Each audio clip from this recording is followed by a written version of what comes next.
ఇది స్కైతి అండి. ఇది పామాయిల్ తోట. నా పేరు నరసింహారెడ్డి.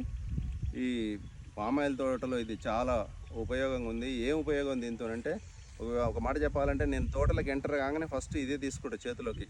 ఇది లేకుంటే అసలు నేను తోటలో తిరగను. మళ్ళీ నేను ఎంతసేపు తోటలో తిరిగినో అంతసేపు ఇది నా చేతిలో ఉండవలసిందే. ఎందుకంటే తోటలో మొత్తం గడ్డి అది ఇది ఉంటుంది కదా, పురుగు పూసి ఉంటుంది. ఏ దానికైనా ఇది ఉంటుంది. అయితే కొడవలి కంటే ఇది చాలా బెటర్ ఉంటుంది.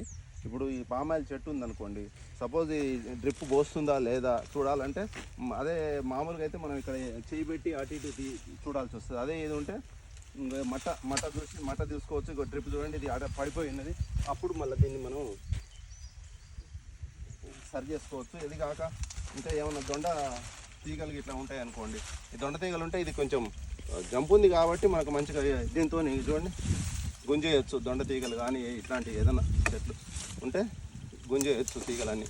చూడండి ఇది తీగ మనం చేయి పెట్టే అవసరం లేదనమాట, ఎందుకంటే కొంచెం సెక్యూరిటీ ఉంటుంది దీంతో. ఎక్కడెక్కడ ఇట్లా కట్ చేసేస్తే కథం తీగ ఎండిపోతుంది ఎక్కడిదక్కడ.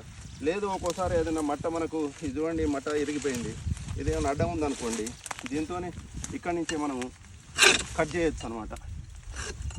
ఇది చూడండి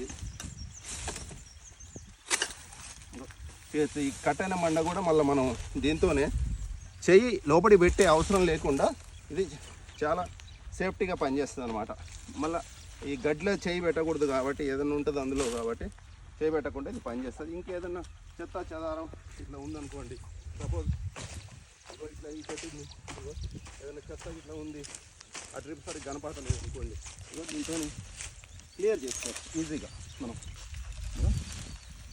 దీంతో ఈజీ క్లియర్ చేసుకోవచ్చు, సేఫ్టీ ఉంటుంది. ఏదైనా మనకి ఇక్కడ ఏదైనా చేలో పాము ఏదైనా పురుగు ఏదైనా ఉన్నా కానీ మనకి ఇబ్బంది లేదు, దీంతో క్లియర్ చేసుకోవచ్చు. ఇట్లా ఏదైనా దొండ తీగ ఉంటే కట్ చేసేయచ్చు ఇట్లా. కాబట్టి ఇది చాలా సేఫ్టీ ఉంటుంది. మీరందరూ వీర్రాఘవరెడ్డి గారిని సంప్రదిస్తే వాళ్ళ దగ్గర ఈ అందుబాటులో ఉన్నాయి, మీరు కొనుక్కోవచ్చు. Thank you. మళ్ళీ